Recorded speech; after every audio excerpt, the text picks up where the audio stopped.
श्री परमात्मने नमः। श्री रामचरित्र मानस। ओम श्री गणेशाय नमः। श्री जानकी वल्लभो विजयते। श्री रामचरित्र मानस। तृतीय सोपन अरण्यकांड।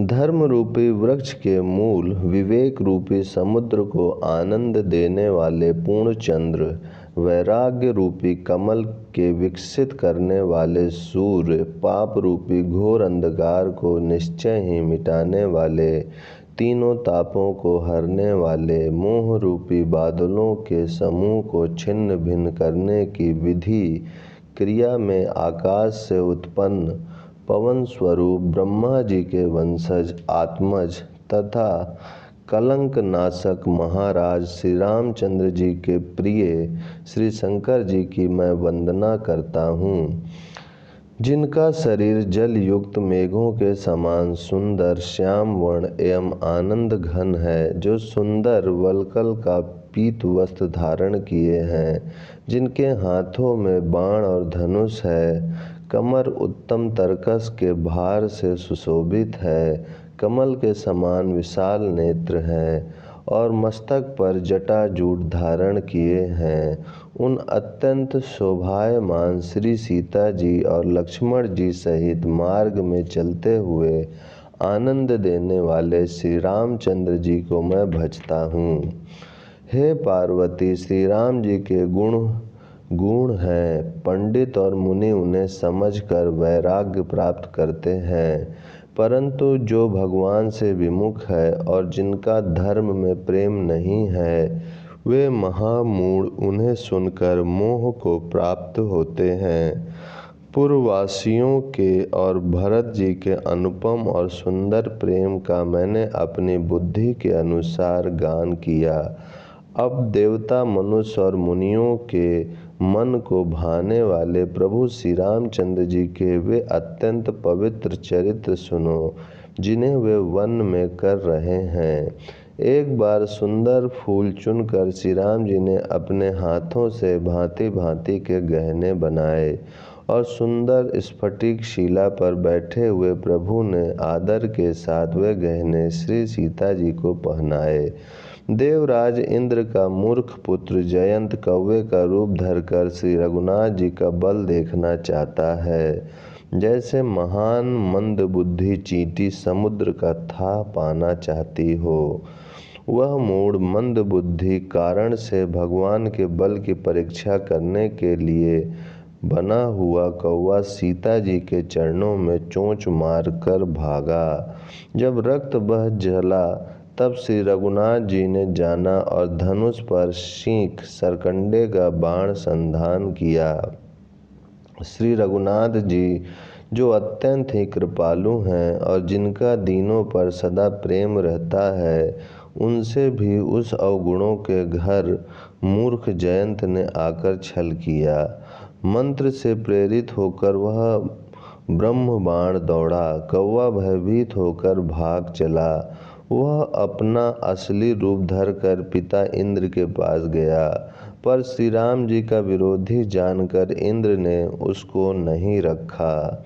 तब वह निराश हो गया। उसके मन में भय उत्पन्न हो गया, जैसे दुर्वासा ऋषि को चक्र से भय हुआ था।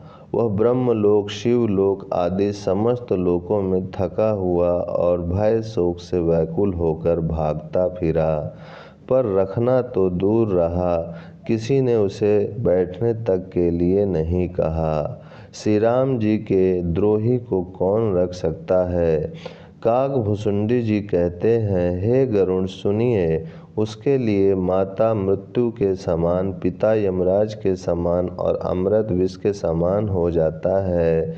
मित्र सैकड़ों शत्रुओं की सी करनी करने लगते हैं। देव नदी गंगा जी उसके लिए वैतरणी यमपुरी की नदी हो जाती हैं। हे भाई सुनिए, जो श्री रघुनाथ जी के विमुख होता है, समस्त जगत उसके लिए अग्नि से भी अधिक गर्म जलाने वाला हो जाता है। नारद जी ने जयंत को व्याकुल देखा तो उन्हें दया आ गई, क्योंकि संतों का चित्त बड़ा कोमल होता है। उन्होंने उसे समझाकर तुरंत श्री राम जी के पास भेज दिया। उसने जाकर पुकार कर कहा, हे शरणागत के हितकारी, मेरी रक्षा कीजिए। आतुर और भयभीत जयंत ने जाकर श्री राम जी के चरण पकड़ लिए और कहा, हे दयालु रघुनाथ जी, रक्षा कीजिए, रक्षा कीजिए। आपके अतुलित बल और आपकी अतुलित प्रभुता सामर्थ्य को मैं मंद बुद्धि जान नहीं पाया था। अपने किए हुए कर्म से उत्पन्न हुआ फल मैंने पा लिया। अब हे प्रभु मेरी रक्षा कीजिए, मैं आपकी शरण तक कर आया हूँ। शिव जी कहते हैं, हे पार्वती, कृपालु श्री रघुनाथ जी ने उसकी अत्यंत आर्त दुख भरी वाणी सुनकर उसे एक आंख का काना करके छोड़ दिया। उसने मोहवश द्रोह किया था, इसीलिए यद्यपि उसका वध ही उचित था, पर प्रभु ने कृपा करके उसे छोड़ दिया। श्री राम जी के समान कृपालु और कौन होगा। चित्रकूट में बसकर श्री रघुनाथ जी ने बहुत से चरित्र किए जो कानों को अमृत के समान प्रिय हैं। फिर कुछ समय पश्चात श्री राम जी ने मन में ऐसा अनुमान किया कि मुझे सब लोग जान गए हैं, इससे यहाँ बड़ी भीड़ हो जाएगी। इसलिए सब मुनियों से विदा लेकर सीता जी सहित दोनों भाई चले। जब प्रभु अत्रि जी के आश्रम में गए तो उनका आगमन सुनते ही महामुनि हर्षित हो गए। शरीर पुलकित हो गया। अत्रि जी उठकर दौड़े। उन्हें दौड़े आते देखकर श्री राम जी और भी शीघ्रता से चले आए। दंडवत करते हुए ही श्री राम जी को उठाकर मुनि ने हृदय से लगा लिया और प्रेम अश्रुओं के जल से दोनों जनों को, दोनों भाइयों को नहला दिया। श्री राम जी की छवि देखकर मुनि के नेत्र शीतल हो गए। तब वे उनको आदर पूर्वक अपने आश्रम में ले आए। पूजन करके सुंदर वचन कहकर मुनि ने मूल और फल दिए जो प्रभु के मन को बहुत रुचे। प्रभु आसन पर विराजमान हैं। नेत्र भरकर उनकी शोभा देखकर परम प्रवीण मुनि श्रेष्ठ हाथ जोड़कर स्तुति करने लगे। हे भक्त वत्सल, हे कृपालु, हे कोमल स्वभाव वाले, मैं आपको नमस्कार करता हूँ। निष्काम पुरुषों को अपना परम धाम देने वाले आपके चरण कमलों को मैं भजता हूँ।